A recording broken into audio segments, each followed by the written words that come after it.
Hello everyone, मेरे channel में आपका एक बार फिर से बहुत बहुत स्वागत है।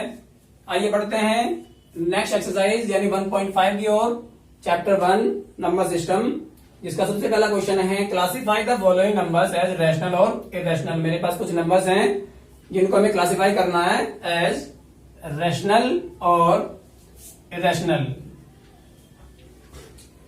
तो इन नंबर्स को हमें बताना है कि रैशनल है या इरेशनल है। तो सबसे पहली जो नंबर है वो क्या होगी? Irrational.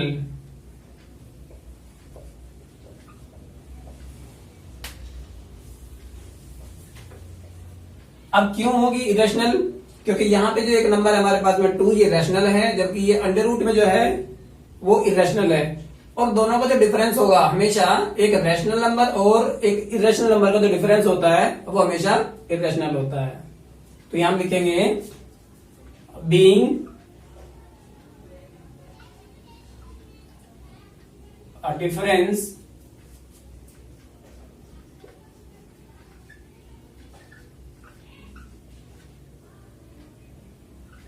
of a rational and an irrational number।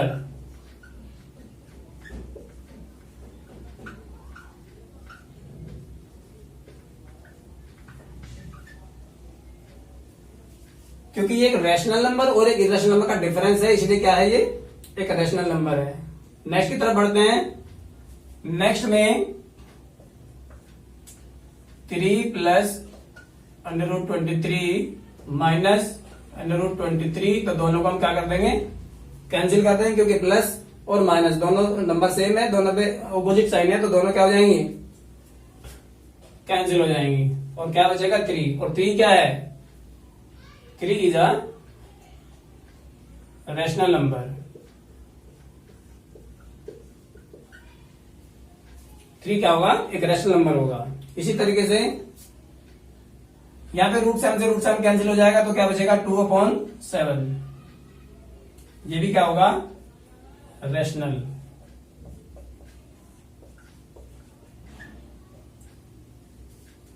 Next आता है 1/√2। अब 1 क्या है? 1 रैशनल नंबर है, जबकि √2 क्या है? इरेशनल नंबर है। तो दोनों का जो क्वोशिएंट होगा, इसको अगर इसे डिवाइड करते हैं, हमेशा एक रैशनल नंबर और एक इरेशनल नंबर का जो क्वोशिएंट होता है वो हमेशा क्या होता है? इरेशनल ही होता है। तो ये क्या होगा?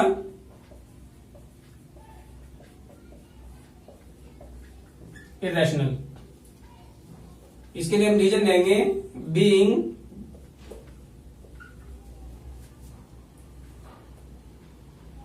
Quotient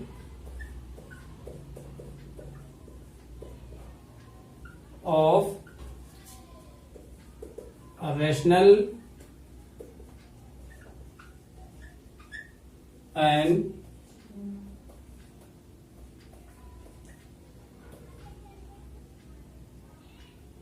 an irrational number।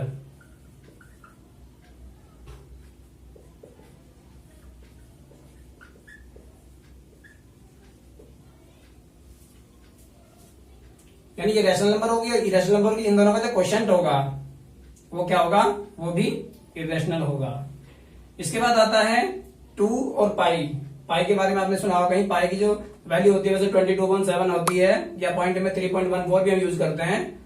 तो यहाँ क्या है? 2 एक रैशनल नंबर है, जो पाई है वो क्या है? वो एक इरेशनल नंबर है। रैशनल और इरेशनल इन दोनों का जो प्रोडक्ट होगा वो भी इरेशनल ही होगा। देखिए मैंने 3 चीजें बताई है। डिफरेंस भी इरेशनल होता है, जो क्वोशिएंट होता है दोनों का वो भी इरेशनल होता है, और दोनों का जो प्रोडक्ट होगा मल्टीप्लाई करके जो है वो भी हमेशा क्या होगा? एक इरेशनल ही होगा। तो यहां क्या आएगा?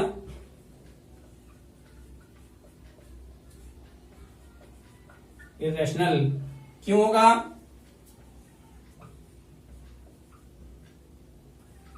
Being a product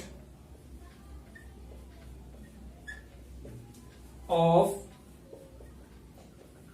a rational and an irrational number.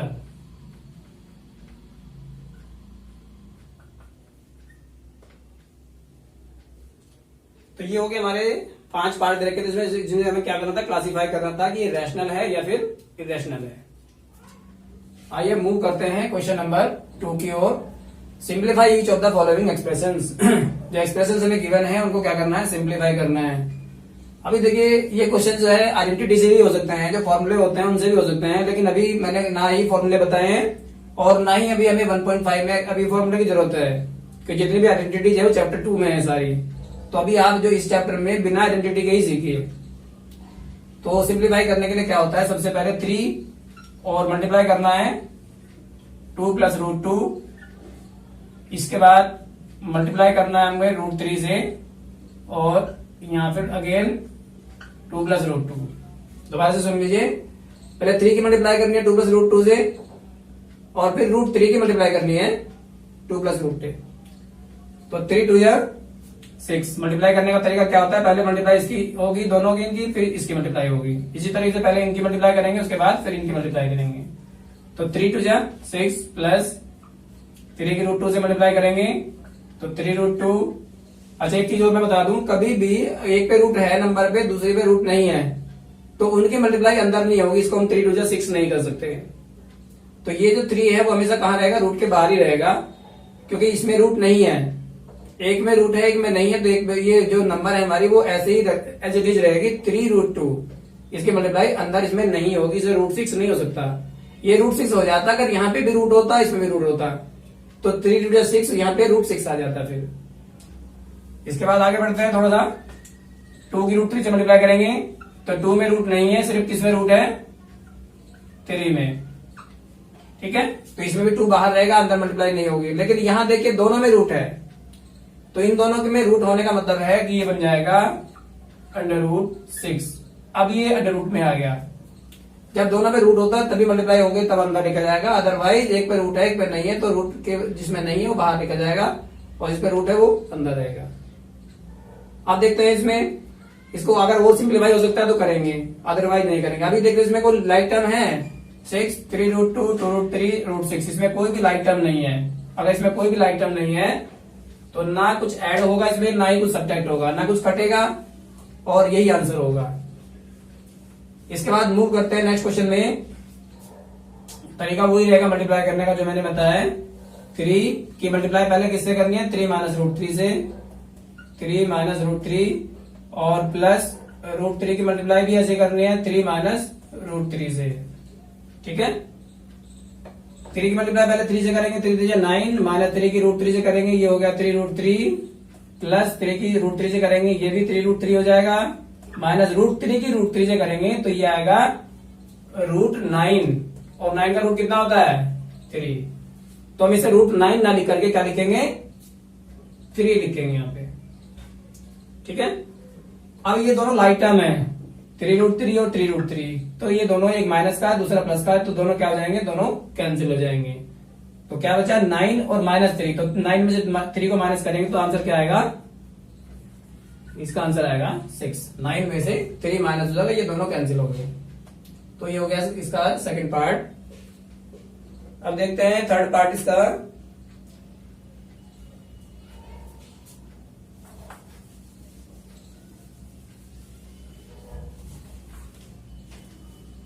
Third part है √5 प्लस √2 का होल स्क्वायर।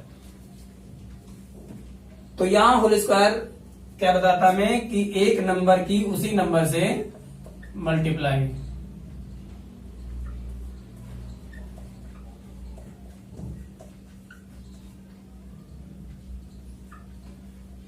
तो वैसे तो आइडेंटिटी भी लग रही है इसमें a + b का होल स्क्वायर, लेकिन नहीं लगाएंगे हम। इसका होल स्क्वायर है तो इसको क्या लिखेंगे, 2 टाइम्स लिखेंगे, 2 बार करके इसको लिखेंगे, और मल्टीप्लाई करने का तरीका हमारा वही रहेगा जो बाकी में रहा हमारा।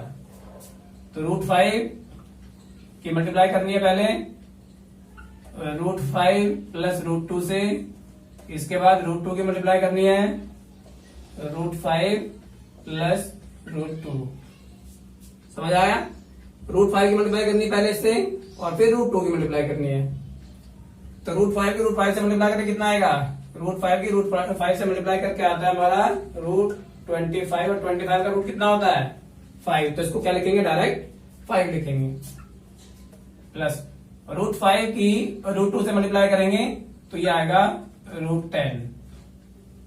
अब 10 का रूट नहीं निकलता क्योंकि 10 परफेक्ट स्क्वायर नंबर नहीं है, ये तो परफेक्ट स्क्वायर नंबर थी, इसका रूट निकल गया है, इसका नहीं निकला है तो ये एज इट इज रहेगी।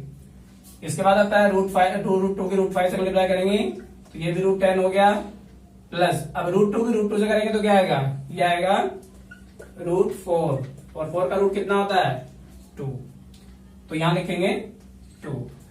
तो 5 में 2 प्लस करेंगे तो ये हो गया हमारा 7, प्लस अब 1√10 ये हो गया, 1√10 ये होगा, तो ये हो जाएगा 2√10। इससे आगे वो सिंप्लीफाई नहीं होगा ये, क्योंकि ये दोनों अनलाइक टर्म होगी, जहां पे अनलाइक टर्म हो जाती है वहीं पे छोड़ देते हैं, वही आंसर होता है। तो ये हो गया इसका थर्ड पार्ट।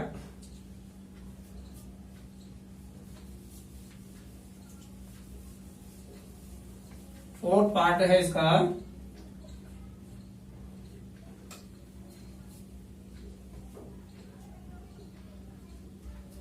√5 minus √2 √5 plus √2। इसको सिंप्लीफाई करना है, सिंप्लीफाई करने का तरीका फिर भी वही है, √5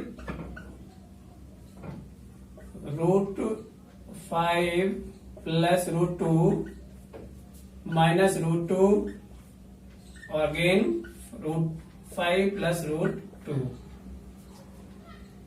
ठीक है। √5 लिखेंगे, √5 प्लस √2, इसके बाद माइनस √2 लिखेंगे, √5 प्लस √2, यानी पहले इसकी मल्टीप्लाई करनी इससे, फिर इसकी मल्टीप्लाई करनी इससे। तो √5 की √5 से मल्टीप्लाई करेंगे, मैंने अभी बताया था क्या आएगा 5, क्योंकि वो बनता है √25, 25 का रूट कितना होगा 5, प्लस √5 की √2 से मल्टीप्लाई करेंगे तो ये आएगा √10, माइनस √2 की √5 से ये भी √10 आ गया, और माइनस प्लस ये तो माइनस हो गया, माइनस प्लस ये भी माइनस का साइन आएगा यहाँ पे, √2 की √2 से मल्टीप्लाई करके आएगा √4, और √4 का रूट कितना होता है 4 का रूट हो जाएगा 2। तो ये √10 प्लस का है, ये √10 माइनस का, तो दोनों कैंसिल हो गए। यहाँ क्या बचेगा आंसर इसका 5 माइनस 2, आंसर इज 3। आइए मूव करते हैं नेक्स्ट क्वेश्चन की ओर। Question number 3, recall pi is defined as the ratio of the circumference say C and the circle to its diameter D, that is pi equals to C upon D. This means to contradict the fact that pi is irrational. How will you resolve this contradiction? तो ये जो इसमें ratio जो दे रखी है पाई की, किसके साथ में दे रखी है, सर्कमफेरेंस और डायमीटर के साथ में दी हुई है। तो इसको ये बताना है हमें, इसको रिजोल्व करना है इस कॉन्ट्रडिक्शन को कि पाई इरेशनल है या नहीं है। तो इसका आंसर मैंने लिख दिया है, सोल्व करने की इसमें जरूरत नहीं है, बस सिर्फ इसका रीजन देना है। तो देयर इज नो कॉन्ट्रडिक्शन, इसमें कोई कॉन्ट्रडिक्शन या कोई बाधा, कोई रुकावट नहीं है। एज आइदर सी, या तो सी सेम इन सर्कमफेरेंस, और डी या फिर डायमीटर इरेशनल, इसमें से इरेशनल होगा। एंड हेंस, और इस प्रकार pi is an irrational number. अगर सी या डी में से, यानी सर्कमफ्रेंस या फिर डायमीटर में से कोई भी एक अगर मान लो इरेशनल होता है तो पाई भी इरेशनल होगा, जो पाई की वैल्यू होती है वो इरेशनल होगी। और वैसे मोटे तौर पर समझ सकते हैं कि जो पाई की वैल्यू होती है वो 22.7 होती है। 22 को अगर हम 7 से डिवाइड भी करते हैं तो हमेशा क्या आएगा, एक ऐसी नंबर मिलेगी, एक ऐसा क्वेश्चन मिलेगा जो नॉन टर्मिनेटिंग और नॉन रिपीटिंग होगा। इसलिए भी पाई की वैल्यू क्या होती है, पाई एक इरेशनल नंबर होती है। तो सिर्फ इसमें यही लिखना है, इसमें सॉल्व करके नहीं दिखाना है। इसके बाद बढ़ते हैं नेक्स्ट क्वेश्चन की ओर। क्वेश्चन नंबर हमारा 4 है, represent √9.3 on the number line.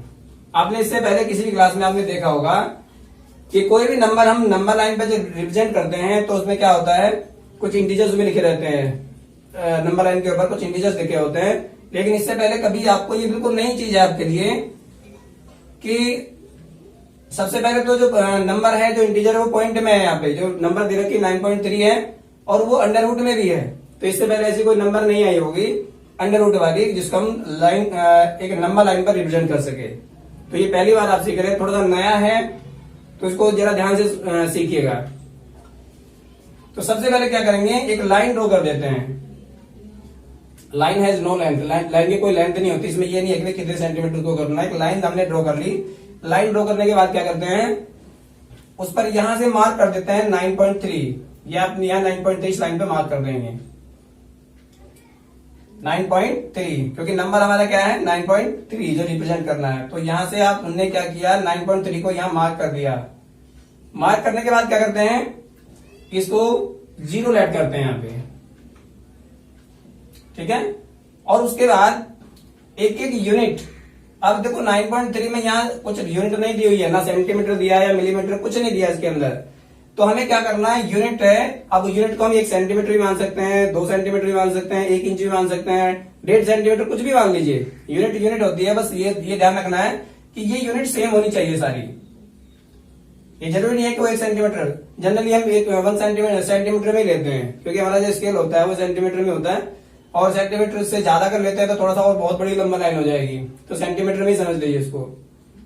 तो यहाँ अगर 0 हो गया तो उसके बाद 1 सेंटीमीटर इसको आगे बढ़ाते जाएंगे, 1 सेंटीमीटर आगे मार्क कर देंगे सेंटीमीटर से, 1 2 3 4 ऐसा ना 1 सेंटीमीटर गैप लेकर के उसको आगे बढ़ाते चले जाएंगे। उसके बाद क्या करना है, यहां से लेकर के 9.3 ये हो गया आपका, और उसमें 1 यूनिट आपने इसको बढ़ा दी तो ये बन जाएगा आपका 10.3, यानी 1 यूनिट ज्यादा, 1 सेंटीमीटर ज्यादा हो जाएगा वो। फिर उसके बाद यहां से और यहां से कंपास को रख करके, कंपास यहां रखेंगे और इसका मोर देन हाफ लेंगे, इसको बोलते हैं हम परपेंडिकुलर बाइसेक्टर।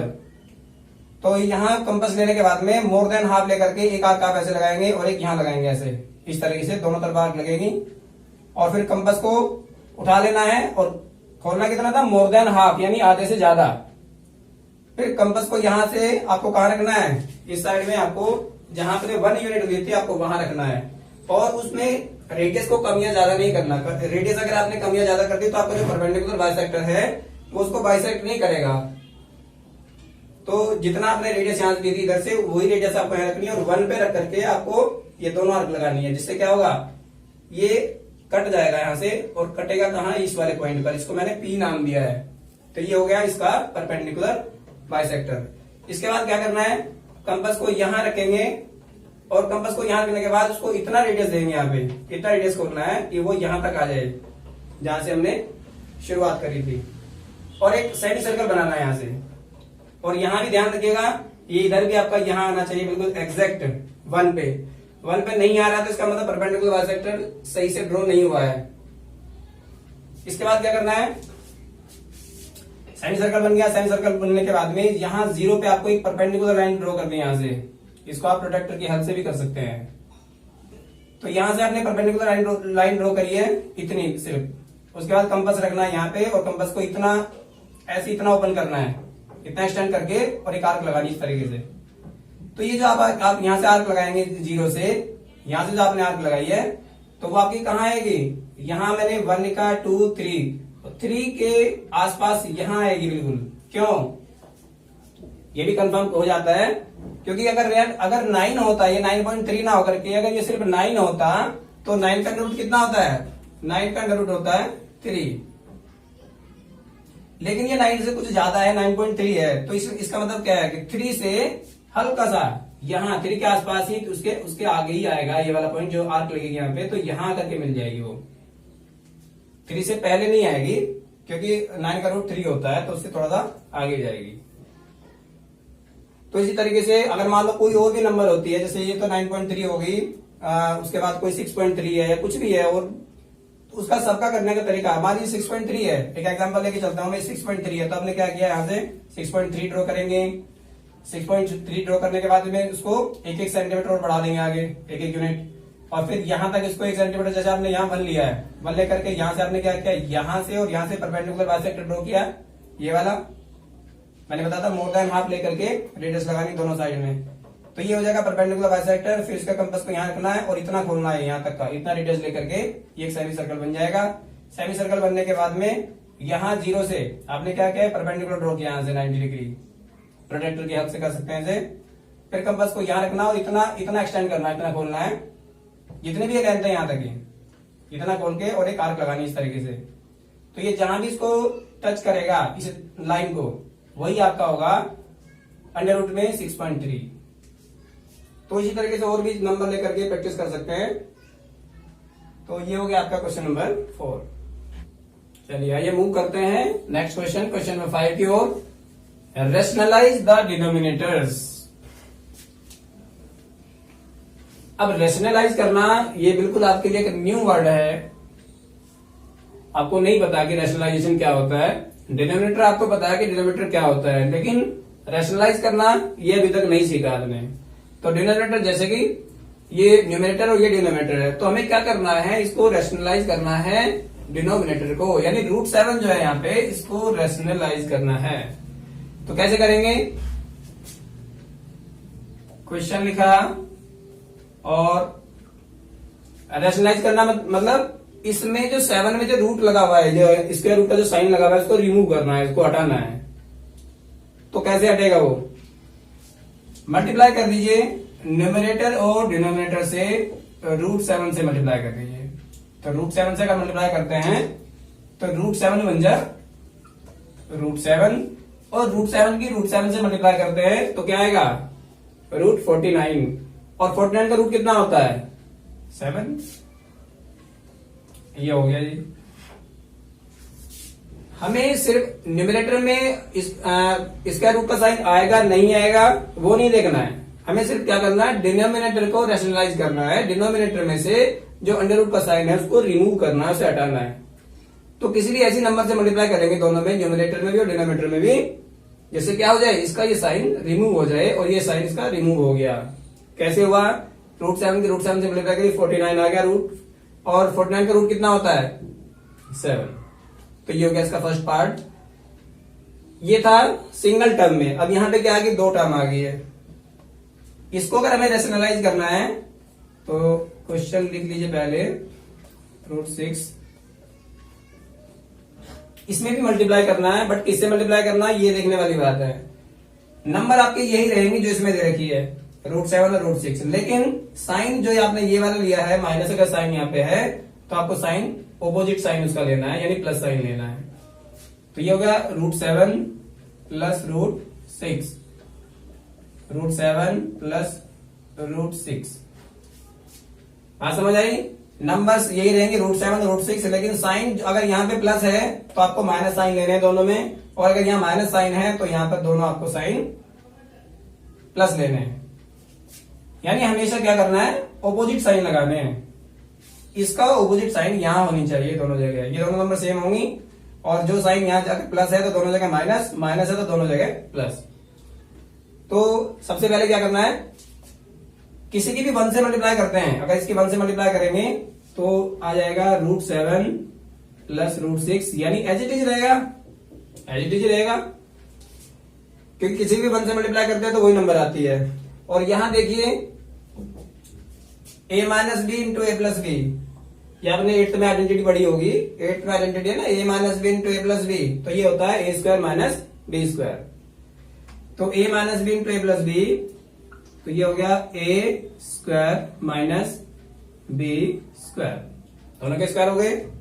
इसके बाद मूव करते हैं क्वेश्चन नंबर √7 प्लस √6 अपॉन, अब देखिए जैसे अभी हमने किया था √7 का स्क्वायर, √7 का जो स्क्वायर होगा वो इसकी तरह से हो जाएगा। √7 का स्क्वायर मतलब √7 की √7 से मल्टीप्लाई, क्या आएगा 7, तो ये हो गया 7 माइनस, ऐसे ही जैसे √7 की √7 से मल्टीप्लाई करके 7 आ गया, ऐसे ही √6 की √6 की मल्टीप्लाई करने से भी आपका क्या आ जाएगा 6 आ जाएगा, यानी रूट साइन हट जाएगा। और आंसर क्या होगा, आंसर होगा √7 प्लस √6, और 7 में से 6 माइनस करेंगे तो क्या आता है 1। आप या लिखे या नहीं लिखे, ये इससे कोई फर्क नहीं पड़ता है। 1 लगा देंगे या नहीं लगा देंगे, ऐसे लगाते नहीं है, क्योंकि 1 ऑलरेडी किसी भी नंबर के बोन में होता है, तो इसको रहने ही दीजिए, लगाए मत, इसको ऐसे रहने दीजिए। ये क्या हो गया, डिनोमिनेटर में से जो स्क्वायर रूट के साइन लगे हुए थे वो क्या हो गए, सब हट गए। ऊपर न्यूमरेटर में है नहीं है, अभी बताया था मैंने, वो मैटर नहीं करता है, बस डिनोमिनेटर में नहीं होना चाहिए। तो ये हो गया आपका इसका सेकंड पार्ट। बिल्कुल इसी तरीके से ये 2 पार्ट भी हैं इसके, तो ये हो जाएगा यहीं पे कर लेता हूं, इसमें यही सॉल्यूशन मान लीजिए। और क्या बताया था मैंने, √5 माइनस √2, √5 माइनस √2। पता है क्यों? क्योंकि यहाँ नंबर वही है, सेम है दोनों, लेकिन साइन अगर यहाँ आपने प्लस दिया है तो आपको साइन कौन सा लेना है, यहाँ पे माइनस साइन लेना है। इसमें क्या था, इसमें माइनस था, दोनों हमने प्लस साइन लिए थे। तो ऐसा क्यों करते हैं, मैं ये भी बता दूं ऐसा करते क्यों है, क्योंकि यहाँ नीचे में आइडेंटिटी बनानी होती है। कौन सी identity, a+b into a minus b, जैसे कि इसमें बन गई थी यहाँ पे आइडेंटिटी बन गई थी ना, a-b इंटू a+b। तो यहाँ पे वही हो गया a+b into a minus B. तो क्या होता है, ये ऊपर होगी तो यही सेम आ जाएगा, 1 से मल्टीप्लाई करके आ जाएगा आपका √5 minus √2 upon a+b into a minus B. क्या होता है, a² minus b²। √5 minus √2 upon, अब √5 का स्क्वायर क्या होगा, √25, और 25 का रूट कितना होता है, 5। तो ये हो गया 5। √2 का स्क्वायर क्या होगा, ये रूट बन जाएगा 2। और आंसर क्या होगा, √5 माइनस √2 अपॉन में 3। ये हो गया आंसर। डिनोमिनेटर में से दोनों दो रूट लगे हुए थे यहाँ पे, लेकिन हमने क्या किया, उसको रैशनलाइज करके उसका इसका आइडेंटिटी बना के क्या कर दिया, उसको रिमूव कर दिया उस साइन को। तो ये था हमारा, ये थी एक्सरसाइज जो है हमारी, ये कंप्लीट हो गई है। तो ऐसी ही बहुत सारी और भी एक्सरसाइजेज हैं इसमें, या आगे के और भी चैप्टर्स की वीडियो बनेगी, तो उनको देखने के लिए हमारे चैनल में हमारे साथ जुड़े रहिए। अब नेक्स्ट पार्ट का नंबर 4,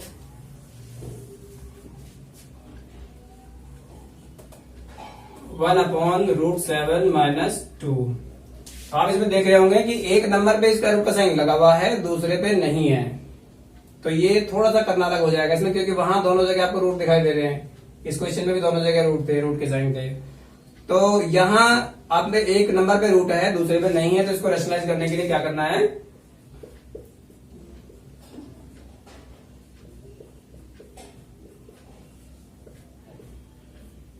सेम ही है, कोई ज्यादा अंतर नहीं है, वही √7 2, लेकिन साइन जहां माइनस था दोनों जगह क्या साइन लगाना है, प्लस साइन लगाना है।